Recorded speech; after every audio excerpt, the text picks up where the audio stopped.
Tennessee hits the road coming off the bye week to take on the Arkansas Razorbacks in a primetime matchup on ABC. Helping us break it all down, Landon Raby of More Important Issues does a fantastic job talking all things Tennessee Volunteers. Landon, what's going on, man? Appreciate you taking the time.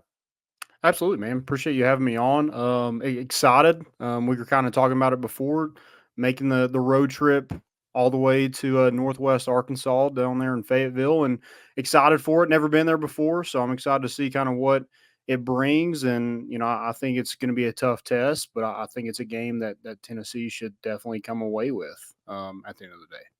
Yeah, the More Important Issues crew is going to be down in Northwest Arkansas, as will we. So, Landon, excited to link up with you, obviously, a few weeks prior to our linking up on Rocky Top, if you will. So, more on that we're just later. following you. You just tell me where you're going. We have kind of been like following each other a little bit. And I think there's going to be a couple more times that I see Tennessee play. Again, this one, we're going to go to Rocky Top.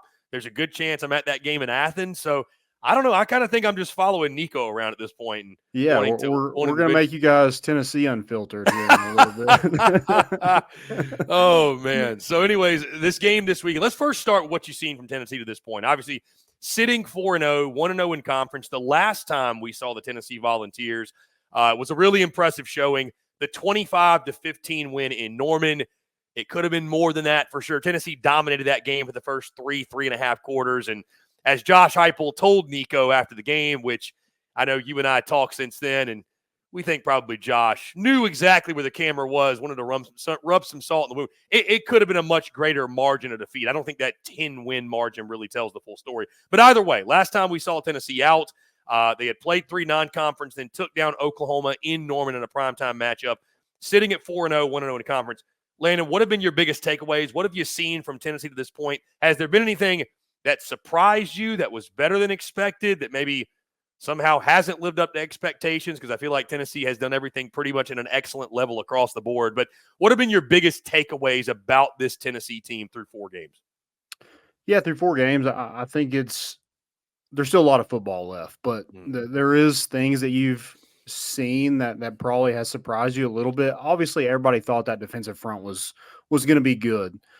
Did they think it'd be this good? I'm not sure. We heard that there's going to be depth at that position. I didn't realize they're going to throw 13 guys out there and not really lose a beat. So that's been a pleasant surprise. I'm more surprised about that linebacking crew. I mean, we thought Keenan Peely was good when he came here. I didn't think he would be as fast as he's been so far this season. He's a guy that can really trust his eyes and is just a veteran. He's not going to make mistakes. Always seems to be around the football, and that's what you like to see with the guy in the middle.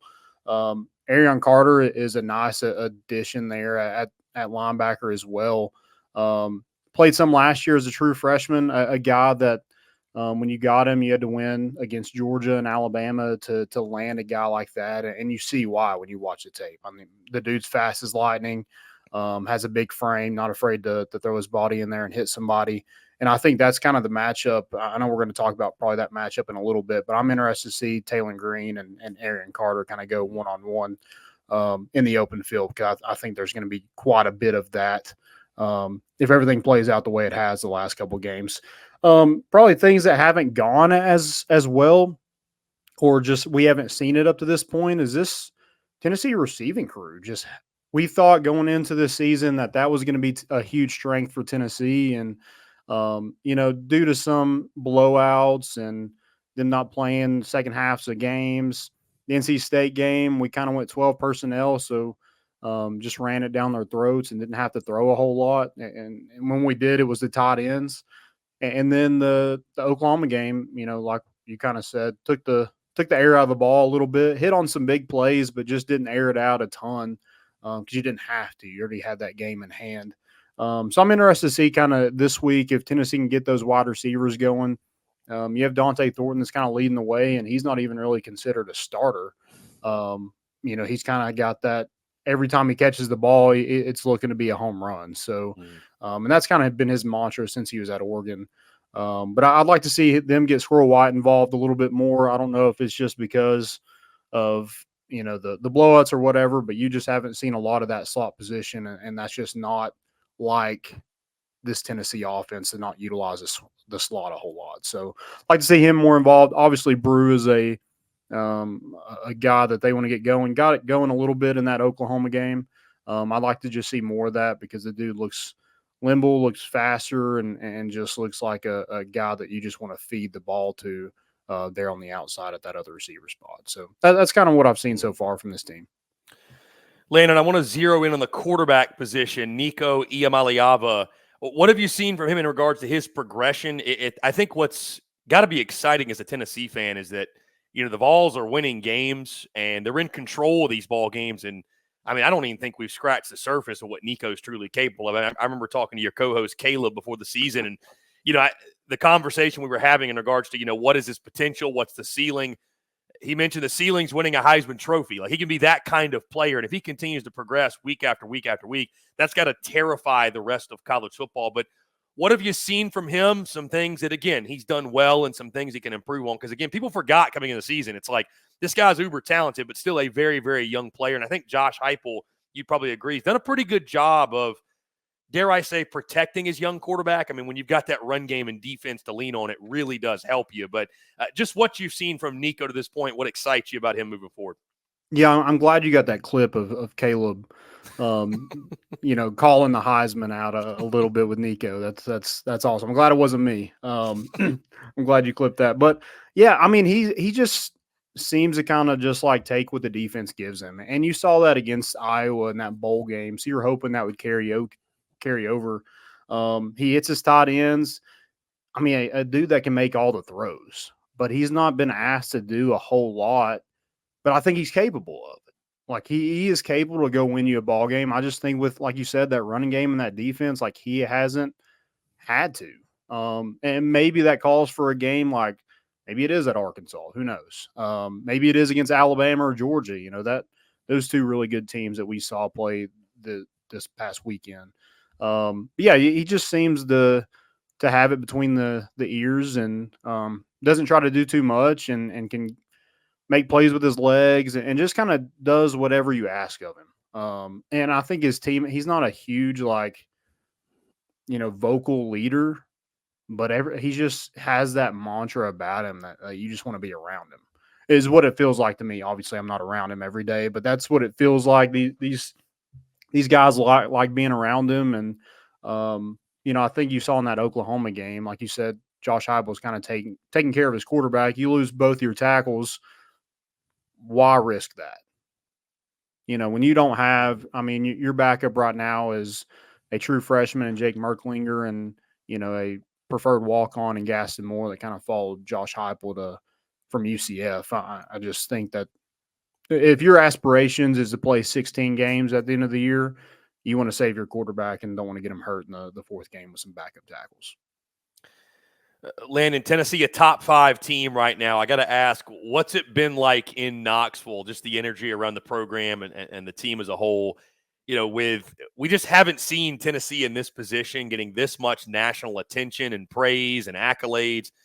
We haven't seen it, Landon, in a long, long time. What is the energy like on Rocky Top? Is it because I know in years past, it's like Tennessee, it's some of the fan base is like waiting on the other shoe to drop or waiting on that bad thing to happen.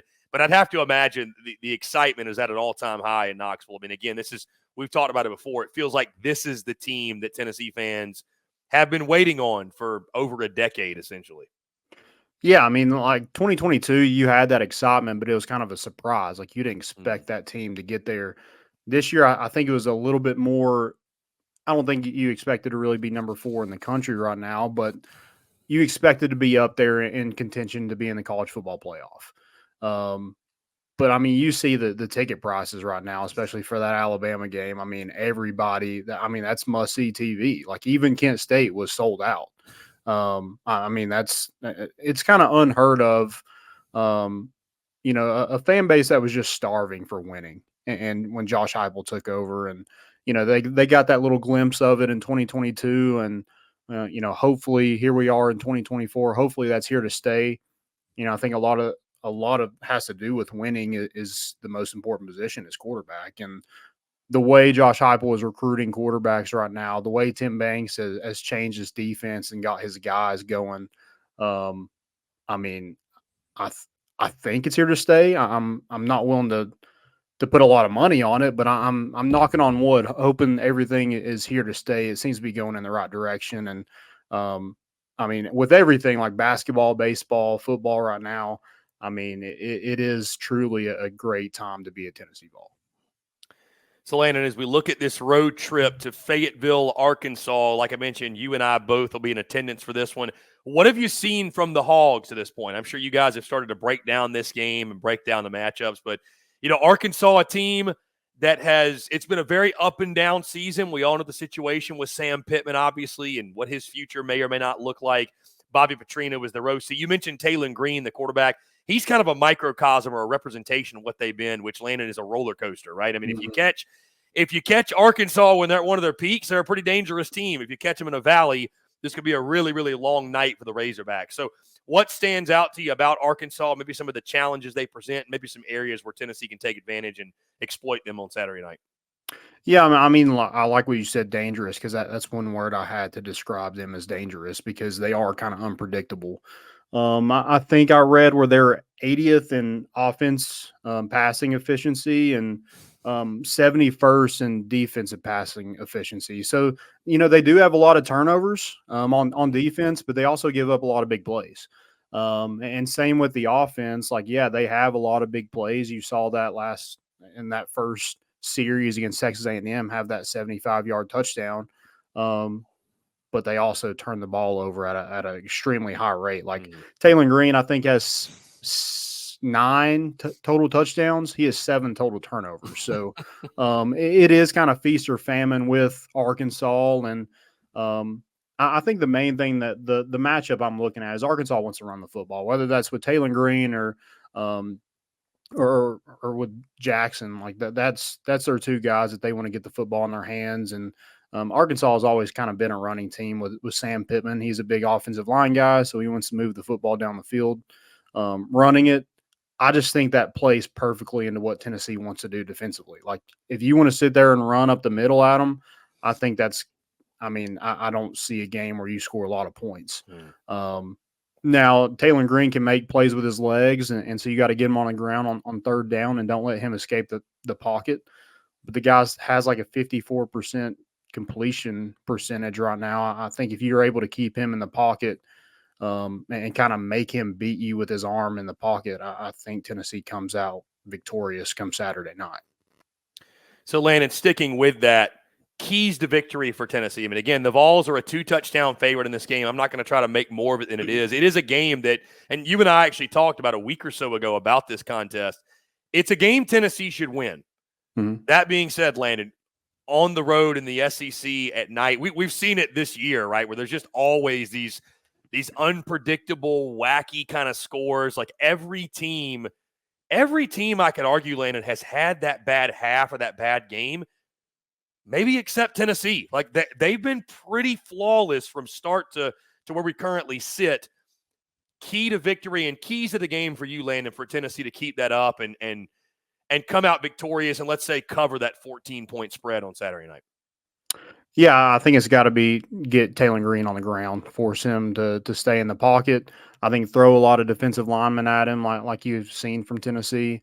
I think it's a lot of score quickly. Tennessee likes to start fast, likes to get on the board early, put that like opposing offense in a hole a little bit. That's where you're able to play aggressive defense like they do.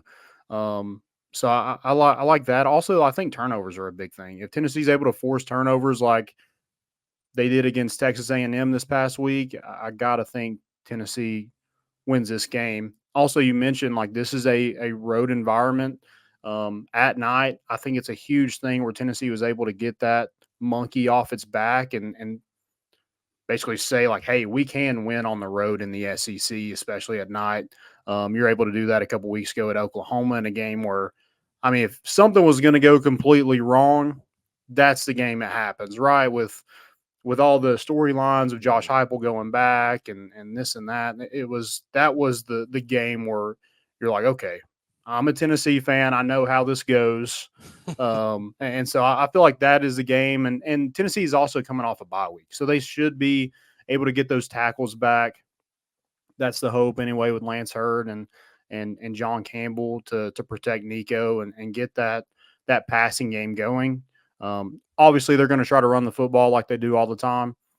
They get that going, it opens up everything else. I just think that this is a hard offense that with Tennessee's defense, I think it's going to be hard to keep up with come Saturday night. With Taylor Green is, like we mentioned, turnover prone. He can definitely turn the ball over. I think 2 fumbles, 5 interceptions. So guys like Ricky Gibson, Jamal McCoy on the outside got to do a good job not letting teams beat them. I think Tennessee has only given up 2 30-plus yard gains on defense. If Arkansas can't get big plays, I think that is a huge key in this game, or Tennessee wins a football game. Landon, again, you're headed to Fayetteville. How do you think Tennessee fans travel to this one? I feel like with the excitement around Knoxville, you're seeing Vols kind of take stadiums over. I know Oklahoma fans were kind of they're not used to seeing that. Would you expect a big contingency of Tennessee fans on Saturday night as well?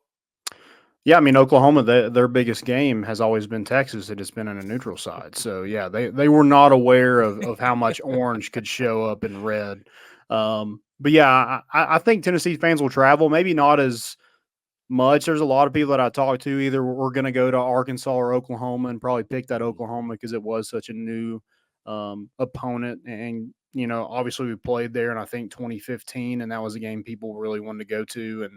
And, so, yeah, I think they'll travel, maybe not as much as Oklahoma or even Charlotte a couple weeks back, but there'll be plenty of orange in Fayetteville come Saturday night, I'm sure of it. Landon Raby, More Important Issues, does a fantastic job. Landon, let the folks know, just in case they've been living under a rock, where they can check out all of your great work. And you guys are appearing on Fox Sports Knoxville again. Just let folks know everything you guys have going on, where they can find you. Yeah, 2 nights a week. We do our show on usually Sunday and Thursday night. Usually live at Fox Sports Knox on Thursday, and it'll be replayed on the radio from our Sunday show on Monday night at Fox Sports. You can check us out on all social medias at more_issues. Check out myself at Lambo_Raby10. Yeah, looking forward to it, and thanks for having me on. This has been awesome. Absolutely, Landon. Appreciate you taking the time. We'll definitely do it again soon. Excited to link up with you in Fayetteville. Appreciate it, man.